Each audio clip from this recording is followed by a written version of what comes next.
بەڵە بەڕێزان هەر سەبارەت بە پەیوەندی سەربازی دیبلۆماسیەکانی هەرێمی کوردستان و فەڕەنساوە پەیوەندی مێژوویەکانی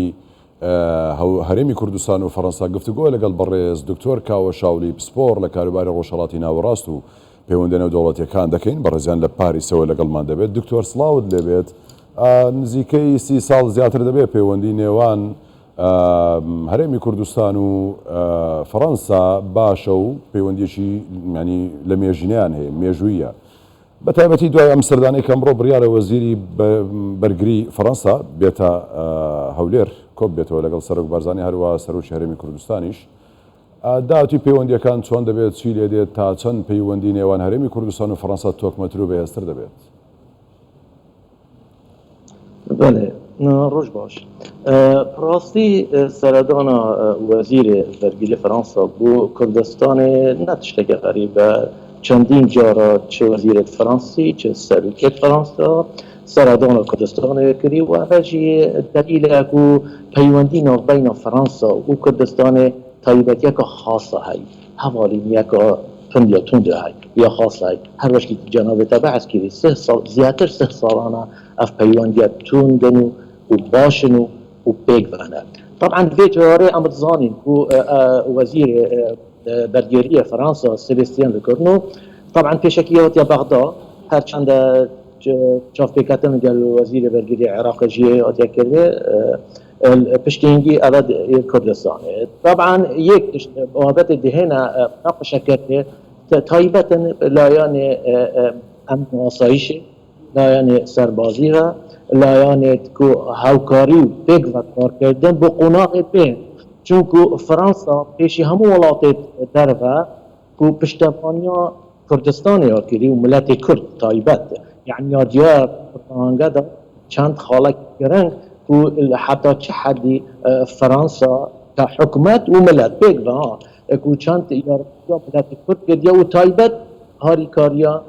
hikûmetê herêma Kurdistanê kiriye. Yani ji heta هو بردەوامە و بەردەوامش بیتن سیاسەتە. باشە دکتۆر، یان ئەگەر دیقت بدەینە نەک هەر لەسەر ئاستی باڵا و لەسەر ئاستی بەرپرسانی باڵای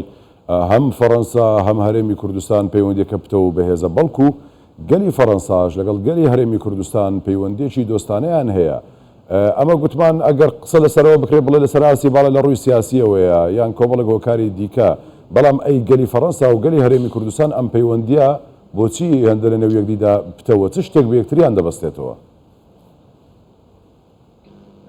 توزانێ ez ê nimuneyeka can bêjim daîman hekû hikûmetê te gorîne gelek dewlet bêjin siyasetê jî dê gorîn serokê cumhuriye yan serok wezîran. Bez li Fransa ne. Fransa ev zêdetir 30 sala nefsa polîtîkê li gel Kurd û Kurdistanê heye. Boçî معناه ملتي نزيكا ملتي فرنسي فرنساوي نزيكنش ملتي كردا يعني من نمونه قالك جرى ده خلق ما يهين بيرا فرنسا بو نمونه بيشمرقه شرع داعش كاتياتنا بيرا بوارياتا بهتن من شارت خودي كاچا فرنسي چا حسكر بهن رسما قلبان بيشمرقه ورگرن چكود بيجن هذا پيوانديا كا نابين وما هي ام احساس كاين ام يكين هذا دفاعش مدن اجبر هنده پەیوەندی ناوبەینا ملەتی فەڕەنسا و ملەتی کورد پەیوەندیەکە مێژوویە پەیوەندیەکە برانە پەیوەندیەکە پڕیە تۆندە یعنی ji ber hindê eke ملاحظه بکەی جناب سەرکۆزی هات چوو فەڕەنسا هۆڵەندا هات چوو ماکرۆن هات چەند ڕئیس وزرایەت هاتینە گۆڕاندە چەند وەزیرێت هاتینە نفس سیاسەتێ بەرامبەری کوردستانê û siyaseta wan ew e ku Fransa milet ve hikûmet ve piştevaniya ملەتی کوردە و حکومەتە هەرێمی کوردستان. زۆر باشە، کەواتە فەڕەنسا مادەمە پەیوەندیە باشیان هەیە لەگەڵ هەرێمی کوردستان دەتوانێت چی بۆ داهاتووی هەرێمی کوردستان بکات؟ بەڵێ ڕاستی ئەم دائیمەن لازمە مێژووی داینە پێشەوێت خۆ هەر وڵاتێک پەیوەندی گەلمە ئەم بەرێ خۆ داینێ کابوومە چی کردە ساڵێک دی نسبەت فەڕەنسا چ وەختێ دەراوێ تەنگ ئەوە هاتیە مەهانەمە او هاتی هاریکاریا ما او پشتوانی ما گرفتی یعنی راپورتی داجی دیار و چش سالت هشته کیما باران هشته نه خانم مدام دانیل میتلان کو چاوا هاتا هاریکاریا ما و ناو جناب سروکی کناب دانی اثر که دیتا کردانا براستی کو ده خانم کاره که پر مازنی بو ملتی هر واسه سال نوتو ایک و پشتینگی سال نوتا پشتینگی سال 2000 و خاصتا پشتی شر داعش تایتا شر داعش و 2017 برای خود دنه همین وقت تانگ یا درگاه تانگ فرانسا القلمة بو پشت وانيا ماد بو هاري كاريا ما يبي معناه چيا معناه اوه ام پش راز ملت كرد لازم ما پش راز بيدن و هوالينيا ملت كرد قال ملت فرنسا و حكومت فرنسا كيا توندا و هر جارك تشتك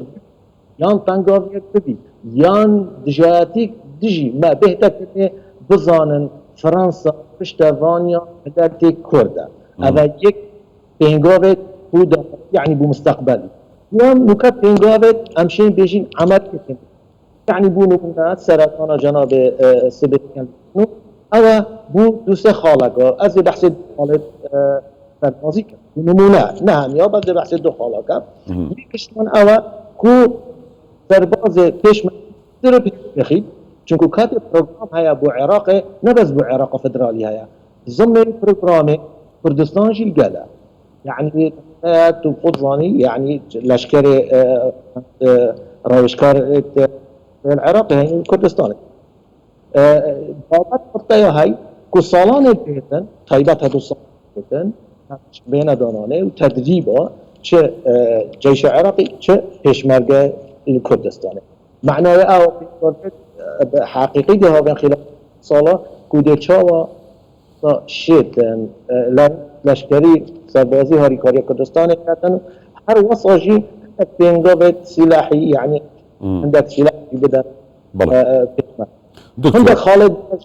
هيلين بو بسبور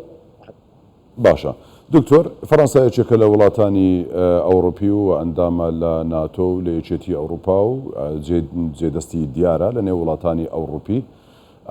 هەبوونی فەڕەنسا وەکو ئەو دۆستایەتی کە لەگەڵ هەرێمی کوردستان هەیەی تا چەند کاریگەری لەسەر وڵاتانی دیکەی ئەوروپی دەبێت بۆ ڕاکێشان و کەمەندچێشکردنیان بۆ هەرێمی کوردستان یاخود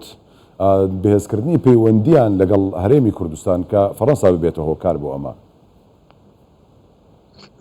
بله راستی هرش کو دیارک و فرانسا وقت اتحاد الاوروپی هات ادامه زراندنه فرانسا یکیش ادامه زراندنه يعني یکیش و دولت قال المانيا او ادامه زراندی يعني فرنسا تاثيرك مازن قال 27 دوله ديت اوروبيه هي الشركه قشتي وتايبات الحلف الناتوجي تاثيرها مازن هاي فرنسا البيرا اشين بيجم اجان بري خدن الدنيا كمازن كو سياستها دوله اوروبيه جيجلا بريطانيا بدلا سياسات الدولات الأوروبية كاتحاد أوروبي تقريبا نفس أو سياستها أو كانت إن فرنسا وبشتينجي ألمانيا برانبر كردستان وما باش ظاني شيء أجان ملاحظات كان وقت شر داعش فرنسا ألمانيا ما فريق إيطاليا ألمانيا يعني أو دولة الاتحاد الأوروبي هاتن رجع كانت يد معنوي بين سربازي بين كاتشلا أنا كبين هذا هذا شيء هذا هم تأثير فرنسا يعني هذا ناوي كان شو سياسة الاتحاد الأوروبي ورسم يتسركي فرنسا ألمانيا أنا كاتشلا هي تتنقل دي تقريبا زيادة جبرهن تأثير فرنسا تأثير برمازنا صار أوروبا وأشين بيجمجي كات فرنسا بشتغانيا ما يعني بزن أوروبا همين بشتغانيا ما بله دكتور بله ڕێزدار دکتۆر کاوە شاولی پسپۆر لە کاروباری ڕۆژهەڵاتی ناوەڕاست و پەیوەندی نێودەوڵەتیەکان زۆر سپاس لە پاریسەوە لەگەڵمان بووی ماندوومان کردیت دکتۆر.